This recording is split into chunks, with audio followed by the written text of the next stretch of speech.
En France, son discours était très attendu. 26 jours après sa nomination à Matignon, Michel Barnier a donc enfin prononcé sa déclaration de politique générale devant les députés. Face à la gravité de la situation dans laquelle se trouve la France, il a exposé 5 chantiers prioritaires sans avoir peur, dit-il, d'élaborer des compromis. Lucas Ajdela et Antoine Silberman. Comme un échauffement, mais d'un pas décidé. Il y a un contexte politique particulier. Je suis prêt à tout. Michel Barnier parcourt à pied le kilomètre qui sépare Matignon de l'Assemblée nationale. Bon courage, monsieur le Premier ministre. Bon courage.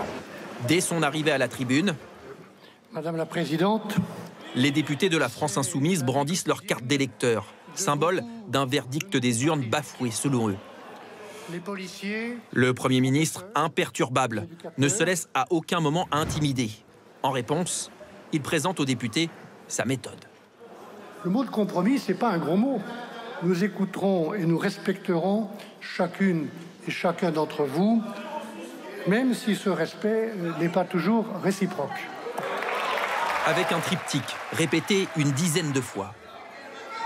Écoute, respect, dialogue. À une assemblée plus divisée que jamais, Michel Barnier promet moins de lois, mais plus de temps pour en débattre. Et déjà, quelques annonces. Pour réduire les déficits, l'effort sera mis pour les 2/3 sur la réduction des dépenses. Le reste, sur l'augmentation des taxes et des impôts. Réduire les dépenses, c'est renoncer à l'argent madique, à l'illusion du tout gratuit, à la tentation de tout subventionner. En matière de sécurité, le Premier ministre promet la création de brigades de gendarmerie, la construction de places de prison supplémentaires et des peines courtes, mais exécutées pour certains délits. Sur le logement, le prêt à taux zéro sera généralisé sur tout le territoire et le diagnostic de performance énergétique simplifié. Concernant les retraites, il se dit ouvert à des aménagements raisonnables. Et quant à la proportionnelle, le gouvernement est prêt à une réflexion et une action sans idéologie. Enfin, aux partis qui ont tous ou presque présenté leur ligne rouge, Michel Barnier a répondu en fixant les siennes. Il n'y aura aucune tolérance à l'égard du racisme et de l'antisémitisme. Aucune tolérance non plus sur les violences faites aux femmes, le communautarisme et les atteintes à la laïcité. Et pour rassurer ses partenaires du bloc central, il prend l'engagement de ne revenir ni sur le mariage pour tous, ni sur l'inscription du droit à l'avortement dans la Constitution. Aucune remise en cause des libertés conquises au fil des ans. Merci beaucoup, monsieur le Premier ministre. 1h20 de discours conclus par des applaudissements debout à droite, assis au centre et quelques huées à gauche. Michel Barnier a franchi cet après-midi son premier obstacle. C'est bien sûr l'un des sujets sur lequel Michel Barnier était le plus attendu. Allait-il annoncer clairement une hausse des impôts ? La réponse est oui, mais pas pour tout le monde. Les grandes entreprises qui réalisent des profits importants seront mises à contribution. Serez-vous, vous aussi, concerné en tant que contribuable ? Charles Divot, Julien Garel et Mathieu Poissonnet. Vous êtes payé au SMIC, vous touchez une petite retraite. Soyez rassurés, aucune augmentation d'impôts en vue pour vous. L'effort sera demandé aux plus fortunés, explique Michel Barnier. Sans donner plus de précision, dans cette commune des Alpes-Maritimes, la nouvelle divise. Je veux bien payer des impôts si je gagne très bien ma vie, mais ce que je trouve inadmissible, c'est que notre argent est très mal géré, c'est tout. Et c'est normal que les gens qui gagnent plus puissent participer au sauvetage de la France. Oui, qu'ils contribuent un peu, mais il ne faut pas les faire fuir non plus. Combien faudra-t-il payer en plus ? À partir de quel revenu la hausse entrera en vigueur ? Beaucoup d'interrogations entourent l'annonce. Seule certitude, cette augmentation sera temporaire. Et si certains Français vont devoir payer plus d'impôts, c'est aussi le cas des entreprises. Toutes ? Non, seules les grandes sociétés qui, il y a quelques jours, s'y étaient préparées, comme l'expliquait le président du MEDEF. Nous sommes prêts à discuter d'une hausse des impôts des entreprises. À quoi va ressembler cette augmentation ? Selon nos informations, le gouvernement va s'inspirer de ce qui avait été mis en place en 2017, une contribution exceptionnelle pour les 300 plus grosses entreprises françaises, dont le chiffre d'affaires dépasse 3 milliards d'euros. pour avoir des rentrées fiscales qui sont rapides, il faut tout simplement augmenter la fiscalité. L'augmenter sur les grandes entreprises fait effectivement sens dans ce contexte parce qu'on va chercher la rapidité, le gain qui est politique, personne ne va manifester contre cela et effectivement ça peut faire sens. À l'époque, la mesure avait rapporté en un an 5 milliards d'euros. Qu'en pensent les sociétés potentiellement concernées? Contactées, aucune n'a souhaité réagir. Alors que la France est endettée à hauteur de 3 200 milliards d'euros, Michel Barnier s'est livré à un calcul. Depuis 4 ans, les dépenses publiques ont augmenté de 5 000 euros chaque année par Français. Pour réduire les dépenses, le Premier ministre veut s'attaquer à la fraude fiscale et à la fraude sociale. Comment compte-t-il s'y prendre? Pierre Galassio et Pierre Corieux. Couper dans les dépenses des ministères semble être la première priorité de Michel Barnier. Il a dans le viseur l'organisation des administrations. Selon lui, il faut que les fonctionnaires soient plus productifs. Il y a trop de paperasse, il souhaite que l'intelligence artificielle soit plus utilisée, notamment à l'hôpital. Aujourd'hui, on sait que l'hôpital génère beaucoup de paperasse. Et ces paperasses, c'est encore généré par des êtres humains. Donc là, l'idée, ça va être en fait un transfert de compétences. Et voir arriver ces nouvelles technologies, il faut aussi une grosse dose de conduite du changement et d'accompagnement du changement. Autre dépense dans le viseur du Premier ministre, celle liée à la fraude sociale. Des dépenses estimées à 13 milliards d'euros. Michel Barnier a pris un exemple très concret, les cartes vitales. Selon lui, elles ne sont pas assez sécurisées. Mais s'y attaquer permettrait-il vraiment de récupérer de l'argent? Non, selon cet expert. Il y a eu une estimation de 3000 cartes vitales frauduleuses fin des années 2022. Le régime général de l'assurance maladie a dit qu'aujourd'hui, il n'y avait plus de cartes vitales frauduleuses. Donc on est sur probablement quelques dizaines. Donc ce n'est pas le problème.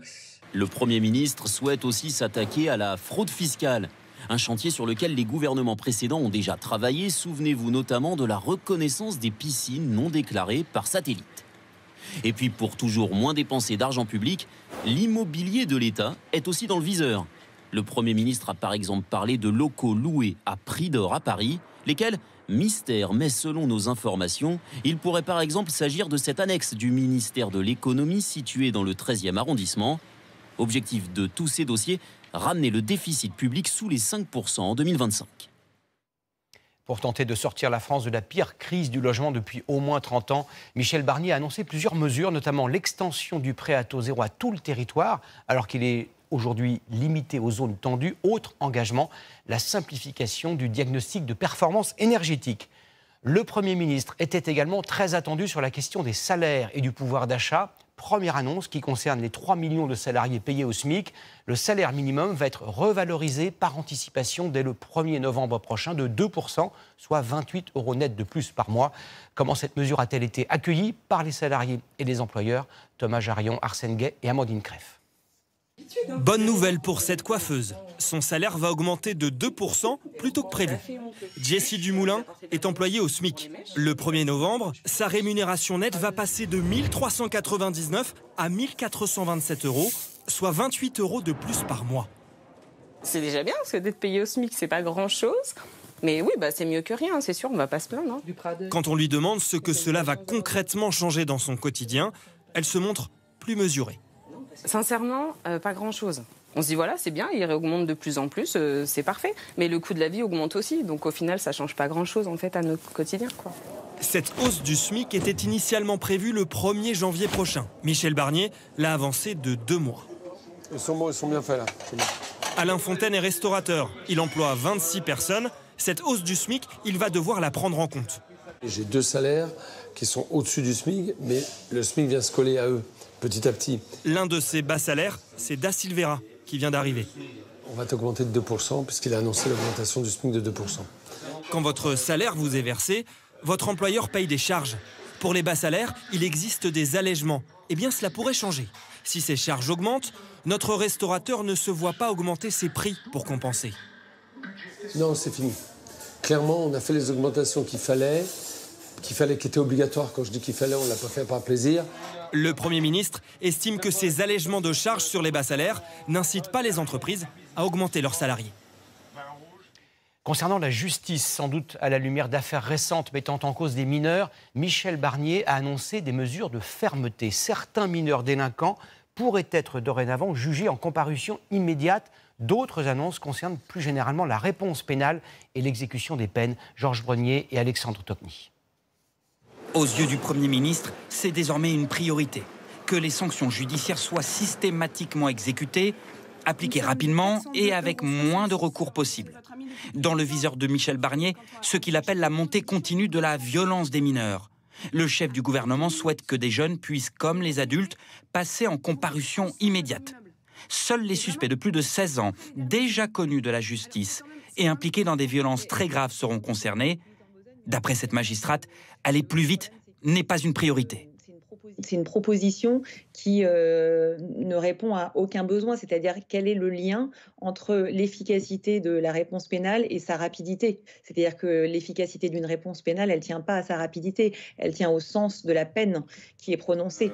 Le gouvernement veut aussi plus facilement lever l'excuse de minorité. Concrètement, que les jeunes de 16 à 18 ans écopent plus souvent de peines aussi lourdes que chez les majeurs. Autre chantier de l'exécutif, infliger aux adultes condamnés des peines de prison courtes pour certains délits, appliquées immédiatement. S'agit-il de peines d'1 mois ou 2 d'incarcération? Michel Barnier ne le précise pas. Mais pour ce syndicat policier, l'idée est bonne, car elle aurait un effet dissuasif. Je préfère, moi, très clairement, sur un délit ou des multiréitérants ou des récidivistes, avoir des peines de prison qui soient courtes, mais réellement exécutées, plutôt que des peines de prison qui soient longues et finalement tout aménagées. Dernier objectif de l'État, construire des prisons nouvelle génération pour ces peines courtes. Autre sujet abordé par Michel Barnier, la politique migratoire. Il promet, dit-il, des mesures strictes et notamment le renforcement des contrôles aux frontières. Ces contrôles existent déjà, par exemple à Vintimille, à la frontière franco-italienne. Est-ce possible ailleurs, sachant que la France métropolitaine a 3000 km de frontières? Henri Dreyfus, Anouchka Fliller et Guillaume Chiez. Ils scrutent la moindre voiture suspecte. Cet après-midi, à Menton, ces gardes-frontières sont aux aguets. Mieux contrôler nos frontières, voilà l'ambition clairement affirmée par Michel Barnier. Je pense que c'est une bonne chose pour vérifier au niveau des papiers, des cartes d'identité, parce que là, c'est vrai que pour le coup, il n'y a aucun contrôle. Je pense qu'il faudrait qu'on ait une immigration qui soit un peu plus contrôlée. Ça permettrait quand même de mieux accueillir les étrangers. Ce point de passage entre l'Italie et la France est l'un des plus fréquentés par des migrants désireux de s'installer en Europe.